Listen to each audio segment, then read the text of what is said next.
देखो इधर आयनन ऊर्जा में तो लोग द्वितीय आवर्त और तीसरे आवर्त में क्रम देख चुके थे। अब हम लोग कहाँ चल रहे हैं? वर्ग में। ठीक है,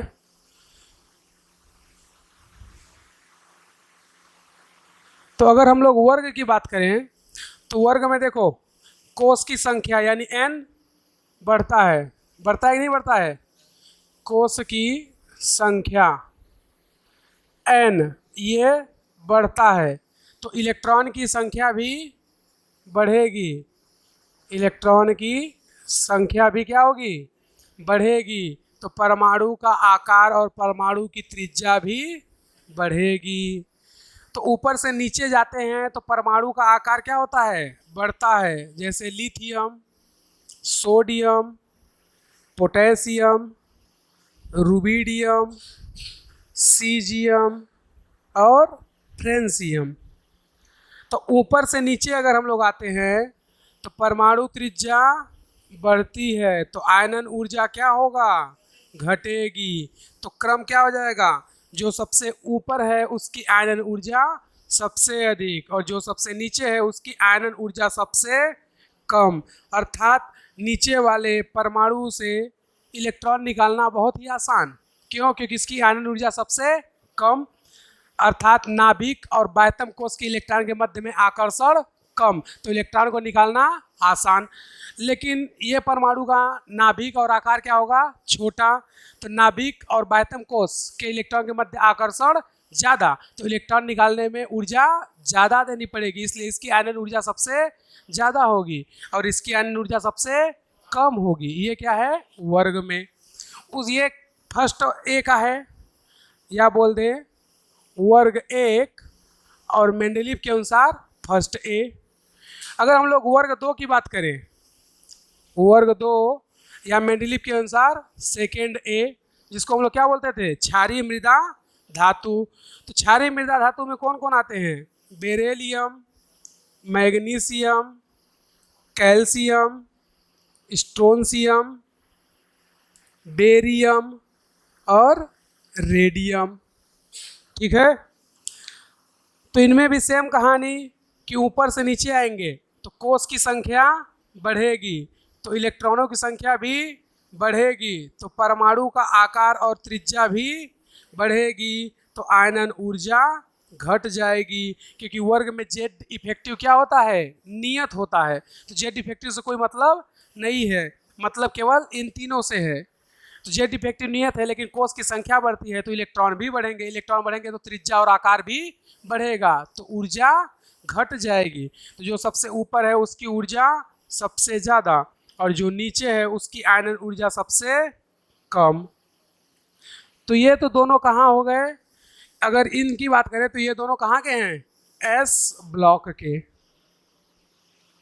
ठीक है, इसके बाद अगर हम लोग चले कहाँ? पी ब्लॉक में। पी ब्लॉक, तो पी ब्लॉक में देखें तो दो का तुम्हें क्रम याद रखना होगा। एक तो कौन? वर्ग 13, वर्ग 13 या इसी को मेंडलीव के अनुसार क्या बोलते हैं? Third A. ठीक है, तो वर्ग 13 या थर्ड ए में हम लोग आकार का क्रम देखे थे। तो गैलियम का आकार डी या संक्रमण संकुचन के कारण एल्यूमिनियम के बराबर हो गया था और लास्ट में थैलियम का आकार इंडियम के बराबर हो गया था लैंथेनाइट संकुचन के कारण। तो आकार बराबर हो जाने के कारण यहाँ पे आयनन ऊर्जा का क्रम बदल जाएगा। जनरली देखोगे तो यहाँ पे होता कौन कौन था? Boron, aluminium, gallium, indium, thallium, यही था। तो इसमें अगर हम लोग आकार की बात करें तो आकार सब इसका लगभग इक्वल था, फिर उसके बाद ये, फिर इनका आकार लगभग इक्वल, फिर ये, ऐसा कुछ था। तो ये तो आकार का क्रम था। तो आकार और ऊर्जा दोनों एक दूसरे क्या होते हैं? विपरीत। क्योंकि देखो आकार बढ़ रहा है तो ऊर्जा घट रही है, यानी कि ऊर्जा और आकार दोनों एक दूसरे क्या होते हैं? विपरीत होते हैं। तो यहाँ पर अगर हम लोग इसके ऊर्जा की बात करें, ये किसका क्रम है? आकार का। लेकिन हमें किसका क्रम चाहिए? ऊर्जा का। तो ऊर्जा का अगर क्रम देखें तो ऊर्जा का क्रम देखो, तुम्हें याद रखना है सबसे ज़्यादा ऊर्जा तो इसकी होगी जो कि हमें पता है, उसके बाद ज़्यादा ऊर्जा इसकी होती है, फिर उसके बाद ज़्यादा ऊर्जा इसकी होती है गैलियम की, और एल्यूमिनियम लास्ट में आता है, और सबसे लास्ट में कौन आता है? इंडियम। तो ये क्रम तुम्हें याद रखना है। ऐसा क्यों होता है? क्योंकि संक्रमण संकुचन और लेंथेनाइट संकुचन यहाँ पर हो जाता है, इसलिए आकार समान होने के कारण ऊर्जा का क्रम बदल जाता है। तो हमने बताया था कि इन दोनों का आकार समान होता है, क्यों? संक्रमण संकुचन के कारण। इन दोनों का आकार समान होता है लेंथेनाइट संकुचन के कारण। बताए थे कि नहीं बताए थे? तो लेंथेनाइट संकुचन और संक्रमण संकुचन के कारण आकार इन दोनों का क्या हो जाता है? समान। एल्यूमिनियम का आकार फिक्स रहता है, बट गैलियम का आकार एल्यूमिनियम के बराबर, इसलिए ऊर्जा का क्रम ये हो जाता है। ठीक है। दूसरा देखना, अगर हम लोग वर्ग 14 की बात करें, किसकी? वर्ग 14। या मेंडलीव के अनुसार बोले तो कौन है ये? 4th ए। तो इनका बी पार्ट कहाँ है? डी ब्लॉक में। तो 4th ए में कौन कौन आता है? Carbon, silicon, germanium, tin, lead, यही था। तो हमने इसमें आकार का क्रम जो देखा था, आकार का क्रम कुछ इस प्रकार था कि नहीं था? तो यहाँ पर संक्रमण संकुचन नहीं, ओनली लेंथेनाइट संकुचन होता था, इसलिए लेड का आकार 3 के लगभग बराबर हो जाता था। तो ये तो आकार का क्रम है। किसका क्रम है? आकार का। लेकिन हमें किसका क्रम चाहिए? ऊर्जा का। तो सब कहानी सेम रहेगी, बस यहाँ से इन दोनों को चेंज कर देंगे। तो यहाँ पे अगर क्रम देखें तो सबसे पहले कार्बन, उसके बाद सिलिकॉन, उसके बाद जर्मेनियम, उसके बाद लेड, और टीन सबसे लास्ट में। तो सबसे ज़्यादा ऊर्जा किसकी हो जाएगी? कार्बन की, उसके बाद सिलिकॉन, फिर जर्मेनियम, उसके बाद लेड, और लास्ट में टीन। बाकी पूरे पी ब्लॉक में। क्यों? क्योंकि संक्रमण संकुचन केवल यही तक आता है। जैसे ही वर्ग 15, 16, 17 में जाओगे, ना तो संक्रमण संकुचन आता है, ना तो लेंथेनाइड, ना ही एक्टिनाइड, इसलिए उन सभी का क्रम सेम आकार का उल्टा होगा। आकार का क्रम ये होता था, तो ऊर्जा का क्रम इसका उल्टा होगा, यानी कि सबसे अधिक ऊर्जा ऊपर वालों की होगी, सबसे कम ऊर्जा नीचे वालों की। ठीक है, लिख लो।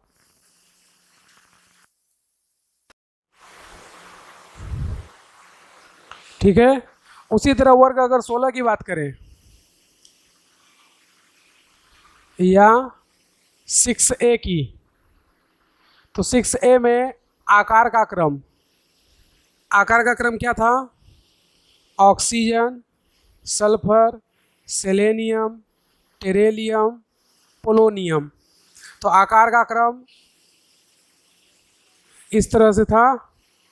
तो ऊर्जा का क्रम क्या हो जाएगा? इसका उल्टा। तो ये ऑक्सीजन, ये सल्फर, सेलेनियम, टेरेलियम, पोलोनियम। तो ऊर्जा का क्रम ये हो जाएगा। क्यों? क्योंकि ऊपर से नीचे जाने पर ऊर्जा घटती है। अगर हम लोग बात करें किसकी? वर्ग 17 या 7th ए की, तो इसमें कौन कौन है? Fluorine, chlorine, bromine, iodine, astatine. तो अगर इसमें आकार देखें तो आकार का क्रम ये है। तो फिर इसमें हम लोग ऊर्जा की अगर बात करें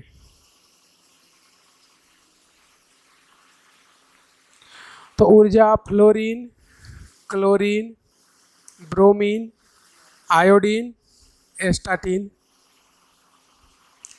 तो इसमें ऊर्जा सबसे ज़्यादा फ्लोरीन की, फिर क्लोरीन, ब्रोमीन, फिर आयोडीन।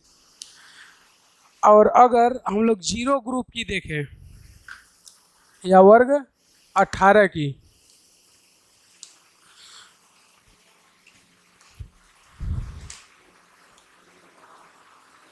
वर्ग 18 या 0 समूह। ठीक है। तो देखो इधर 0 समूह की अगर बात करें तो इसमें कौन कौन आता है? Helium, neon, argon, krypton, xenon, radon. तो इसमें क्रम क्या होता है? आकार का क्रम घटता है। और अगर हम लोग ऊर्जा की बात करें तो ये helium, neon, argon, krypton, xenon, radon, तो इसमें ऊर्जा का क्रम घटेगा। और अगर पूरे आवर्त सारणी में हमसे कोई पूछे तो पूरे आवर्त सारणी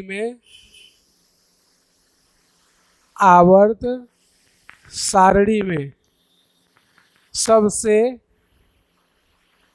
अधिकतम आयनन ऊर्जा या Ie हीलियम का होता है, वह सबसे छोटा आकार भी किसका होगा? हीलियम का। और अगर हमसे पूछे पूरे आवर्त सारणी में सबसे अधिक आयनन ऊर्जा किसकी होगी, तो सीजियम का होता है सबसे अधिक आकार, वह सबसे कम ऊर्जा। ठीक है, तो जिसका आकार सबसे बड़ा उसकी ऊर्जा सबसे कम, और जिसका आकार सबसे कम उसकी ऊर्जा सबसे बड़ी। वैसे देखोगे तो हीलियम के पास 2 इलेक्ट्रॉन होते हैं, हाइड्रोजन के पास तो 1 होता है। तो होना चाहिए हाइड्रोजन की ऊर्जा सबसे अधिक, लेकिन होता नहीं है। उसके 2-3 कारण हैं। पहला कारण, हीलियम के पास देखो 2 इलेक्ट्रॉन है, इसके पास स्थायी विन्यास है। हाइड्रोजन के पास केवल 1 ही इलेक्ट्रॉन है, इसका स्थायी विन्यास नहीं है। हमने बताया था कि जब Z का अंतर 1 हो तो हम लोग स्थायी विन्यास को ज़्यादा महत्वपूर्ण मानते हैं, यानी कि स्थायी विन्यास की ऊर्जा ज़्यादा होती है अस्थायी विन्यास से। इसलिए हीलियम में 2 इलेक्ट्रॉन है और पहले कोष में 2 इलेक्ट्रॉन ही होते हैं, इसलिए ये हो गया स्थायी विन्यास। इसलिए हीलियम की ऊर्जा सबसे ज़्यादा होती है। तो आकार सबसे छोटा किसका? हीलियम का। तो ऊर्जा सबसे ज़्यादा। आकार सबसे बड़ा किसका? सीजियम का। तो ऊर्जा सबसे कम।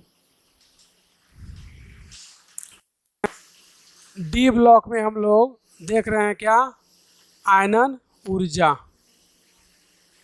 तो डी ब्लॉक में आयनन ऊर्जा बहुत ही आसान है।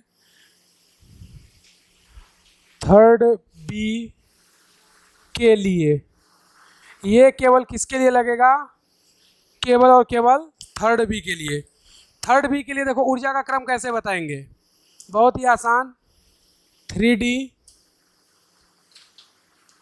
4D, 5D और 6D। ठीक है, ये केवल थर्ड बी के लिए लगेगा। थर्ड बी बोले या वर्ग क्या बोले? वर्ग 3। ठीक है, तो वर्ग 3 या थर्ड बी के लिए ये क्रम सिर्फ इसी में लगेगा, इसके अलावा ये कहीं नहीं लगेगा। जैसे एग्जाम्पल, थर्ड बी में कौन था? स्कैंडियम, इट्रियम, एक्टिनाइड और लेंथेनाइड, यही था ना। तो देखो ये हो गया स्कैंडियम, ये इट्रियम, ये लेंथेनम और ये एक्टिनाइड। तो इसमें अगर क्रम देखें तो ये कौन है? 3D, ये 4D, ये 5D और ये 6D। ये कौन है? 3D, यानी कि तीसरे D का तत्व है। ये 4D, ये 5D और ये 6D। तो ऊर्जा का क्रम ये हो गया। ठीक है, और अगर इनको छोड़ दें तो हम लोग अगला बात करें। कौन कौन अब बचा? 4, 5, 6 और इसके अलावा 10वां वर्ग के लिए। तो ये केवल किस में लगेगा? 4 वर्ग में। कौन कौन? 4, 5, 6 और 10वां वर्ग। उसमें क्रम क्या होगा? इसका उल्टा कर दो। ठीक है, थर्ड बी के लिए क्या है? 3, 4, 5, 6। तो 4, 5, 6, 10 के लिए क्या कर दो? इसको उल्टा कर दो। तो इसका उल्टा क्या होगा? 6D, 5D, 4D, 3D। तो ये हो गया ऊर्जा का क्रम। एग्जाम्पल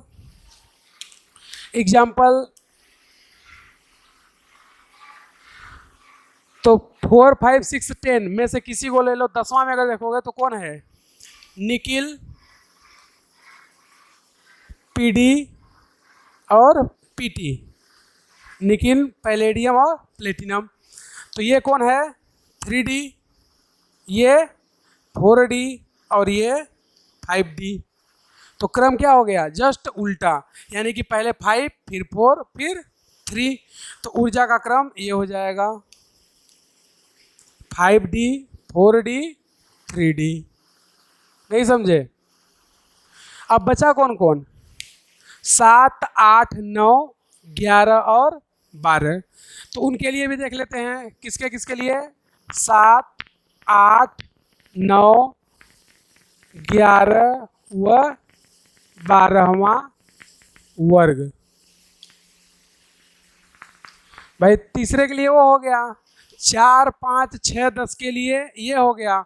बचा कौन? 7, 8, 9, 11 और 12। तो इसके लिए क्रम सेम ही रहता है, बस थोड़ा सा चेंज होता है। वो चेंज क्या है? पहले 5D, उसके बाद 3D और उसके बाद 4D।